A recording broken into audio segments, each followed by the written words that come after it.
Basketball Talk Pro. Today I want to start, maybe this will take more than one session, maybe even more than two. But what I'm going to talk to you about is over the last maybe 2 years, probably due to Golden State and Boston, there's been a lot more of an offensive movement and even passing that has brought both of those teams a lot of success. But what it also has done, because the NBA is a copycat league like your leagues probably are, somebody does something good, has some success, and everybody wants to try it or do it. Well, that has made a change in the NBA. And I use the NBA because it's the one league in the world that there are no bad teams. So you're never getting statistical information that is skewered a little bit because of the difference in of ability and strength and everything else between the poorer teams and the better teams. In the NBA, they're all good teams. Now, they may not have as good a record, but they're good teams. They've got good players. And so that makes it a lot more consistent and I think usable. Well, because of that movement, what has happened is the defense is falling behind, because the defense has for 10 years been playing defense against very stable offenses. Pick and roll in the middle, pick and roll on the side, maybe a little floppy, which is, basically screen downs. It hasn't changed much.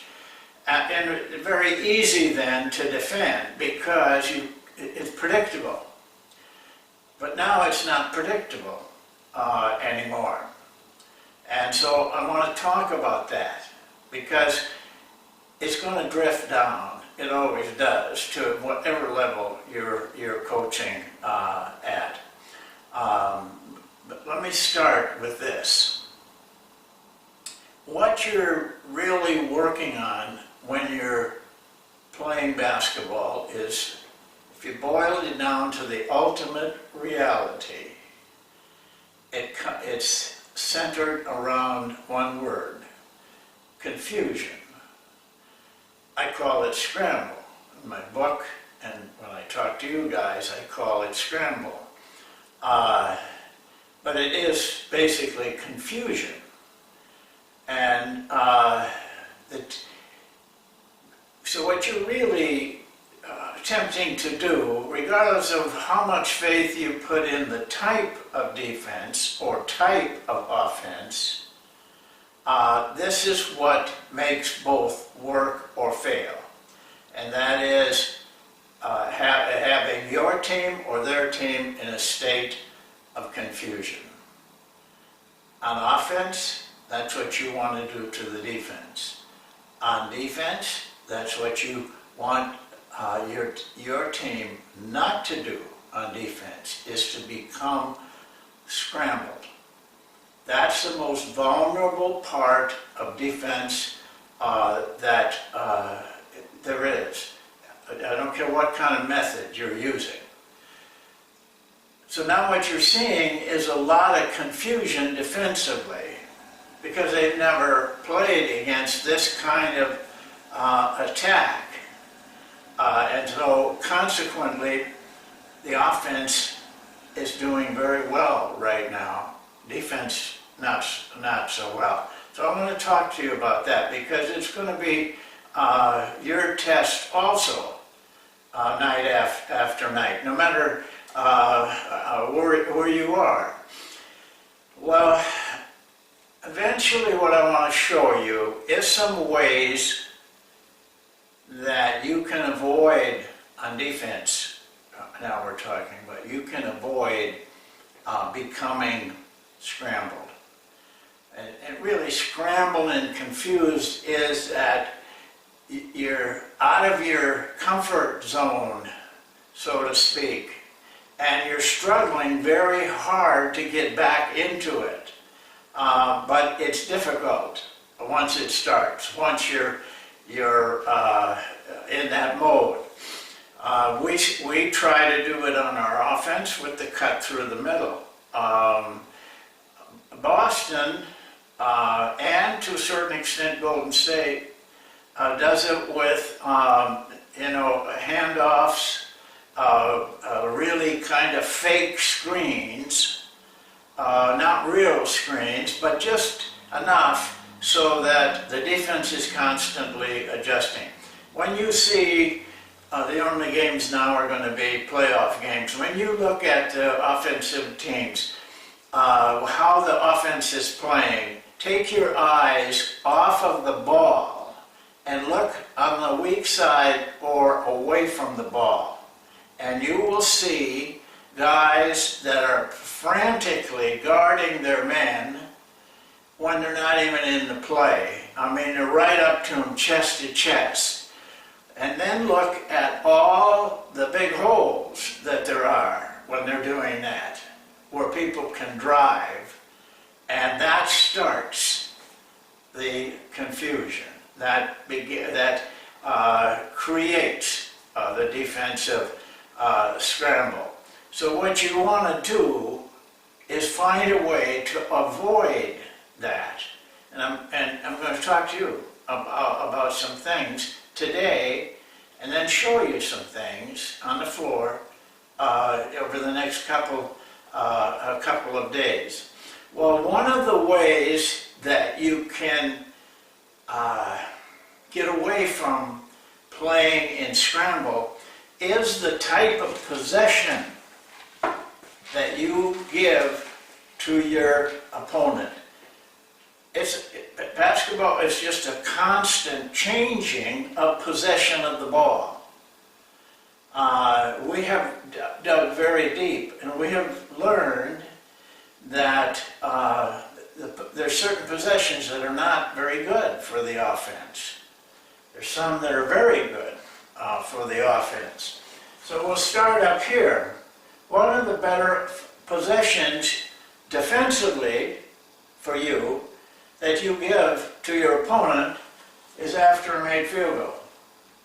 Because they got to take the ball out of bounds. The official doesn't touch it normally, but still it slows them down a notch where your team can get set up and ready to play. Finding their man, getting where they're supposed to go, everything like that. It gives them some time.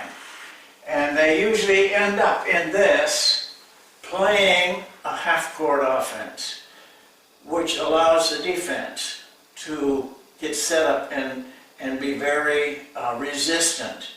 Probably that's the most resistant part of offensive basketball is the half-court. Well, not probably, it is. Or a made free throw. Now, those are two very good possessions. Generally, over the night, the offense is going to score about 0.6 of a point every time they're in that possession, one of those two possessions. That's a way to reduce your confusion, those two possessions. So if your offense is good and doesn't take a lot of bad shots, then you make baskets, you really help your defense, and that's proven. The other way is after a turnover. The negative part of that is you don't get a shot because you turn the ball over. But after a turnover or an out of bounds, generally the officials handle the ball. So, especially after a turnover. So that's a time when you're you're really able to get your defense set. But you have to go away from making the turnovers too, because that hurts. But there is times. I'll give you an example. When I was with Dallas and Nellie took over the team, he had a funny word that he used when the clock got down to about 5 seconds, that we were supposed to let the team know, whoever was on the bench, the players, the coaches, everybody, with this word. I can't remember what it was, but it was very distinct. It was different than any of the other teams were using. And if the horn went off and we didn't yell out there enough, he got very upset with us. He blamed us. You know, so I confronted him on that. I said, Nellie, what we're getting with that last 4 seconds is a terrible shot. Probably you're not going to make but 1 in 10 if you're lucky. And so what you're doing is giving the defense a really strong possession, a defensive rebound. Now you're putting undue pressure on your defense. Let the clock go off. You're not going to make the shot anyway. Now they have to take the ball out of bounds. You can set your defense up, and you're at your strongest defensively. I never convinced him, but I convinced myself, but I didn't. He could not buy that. He wanted a chance to make the shot, but I'm not sure that's the wisest thing. So these are things you got to look at. Now, out of bounds is usually the result of a deflection of some kind. They throw the ball, the offense throws the ball, you reach out and deflect it a little bit, it goes out of bounds, and so they get the ball again. That's a very good defensive possession. It's not so good offensively, but it's very good defensively. So that's what you want to play your defense in those situations. These are the two, and I crossed them out because these are the two that you don't want to have to defend after a steal and after a defensive rebound.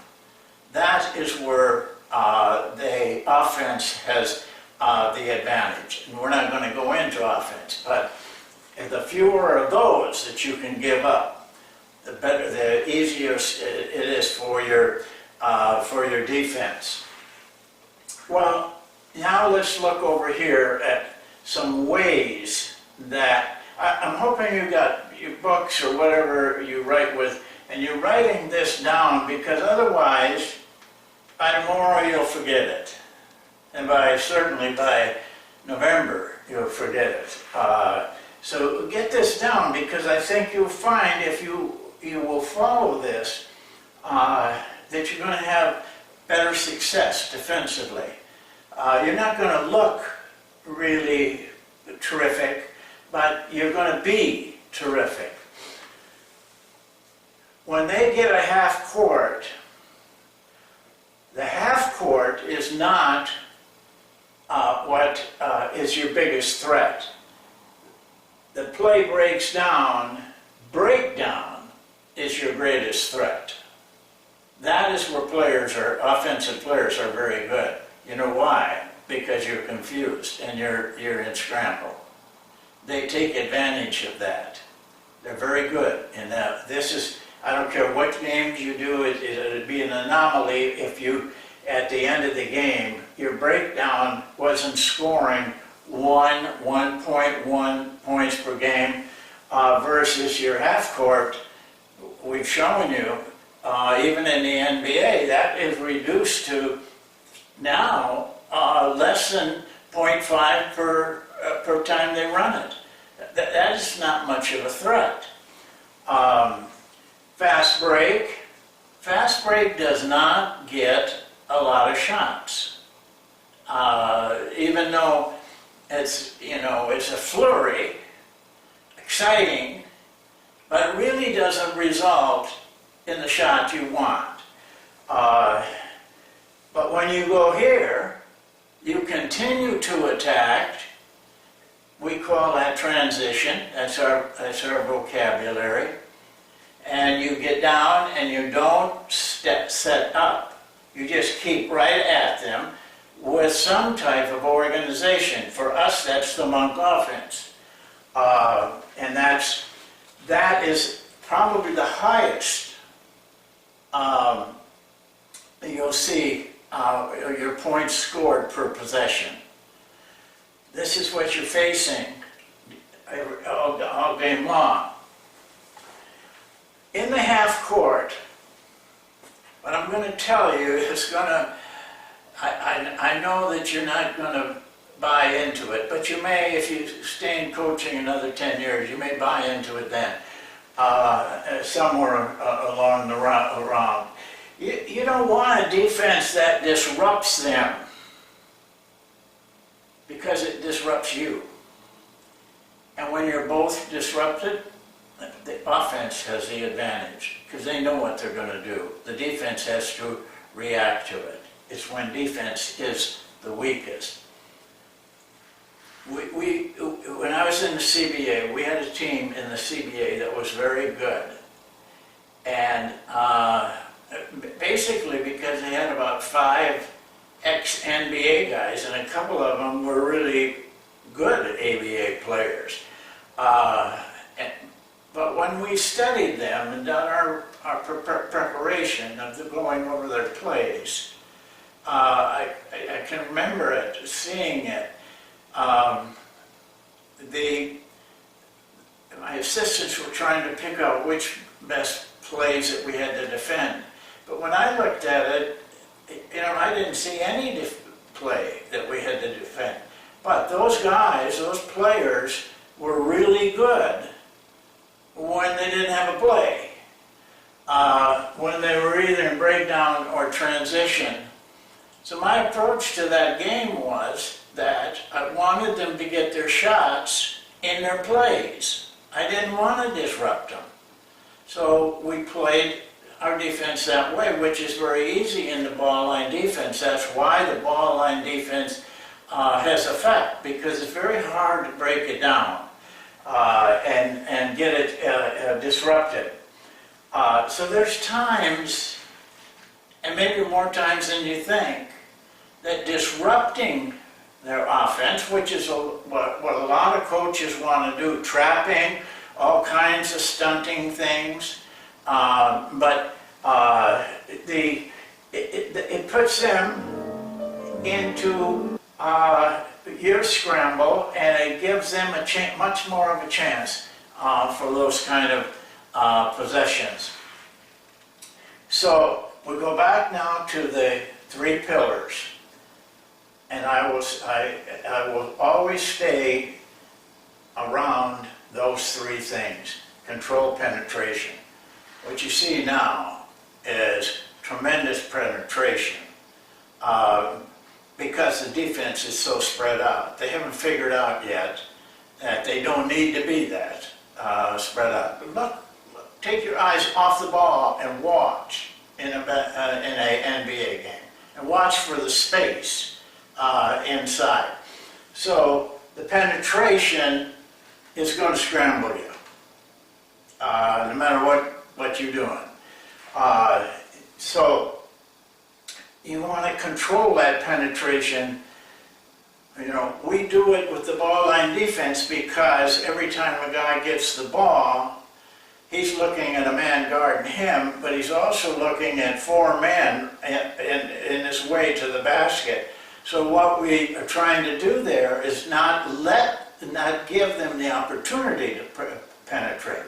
It isn't that we are taking it away, but we look like we can't be penetrated with a drive. That means that our players on the ball do not have to face this all night long and contest shots. Your defense should be stable so they can contest shots. If they're chasing people, they are in poor position to contest shots. So again, keeping them from being broken down helps your ability to contest shots, which affect their offense, which gives you a chance for defensive rebounds and steals. And I'm going to talk about this in the next 2 days. I think the way people are playing right now, you should choose to teach shot blocking over trying to get charges. 2 things. You hardly ever get that call, charging. Secondly, you get your players hurt trying, and it's just not a very effective method. This takes away shots, and you can teach your players to do that. And the third thing here is to rebound. And that again is stronger if you're not in a confused state. So what I'm talking about here is a soft defense. It goes against the grain of manlyhood, people think, but it is very effective. It does what it keeps you from being disrupted defensively, keeps you from pain, and it has you in a good position at all times. The last thing I didn't put up here, but I want you to write it down, and that is the zone. You see a lot of college teams now that have been man-to-man teams for a long time. Duke, for example, against Kansas, they got beat, but they played the zone almost the whole ball game. And even Kansas now uses a zone. You don't have to play it all the time, but what it does is it keeps you from getting scrambled. You know, not always, but if you know what you're doing in a zone, you should never be scrambled. So they're always playing against the defense that stops penetration, contests shots, and rebounds. Our rover defense has the ingredient that really stops penetration when we put a man on it right in the area where people are going to drive. I mean, there's a guy always there.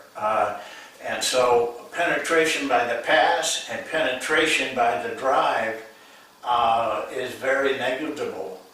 It's hard to do. Hard to play against that rover defense. Well, those are some of the things that we got to talk about over the next few sessions.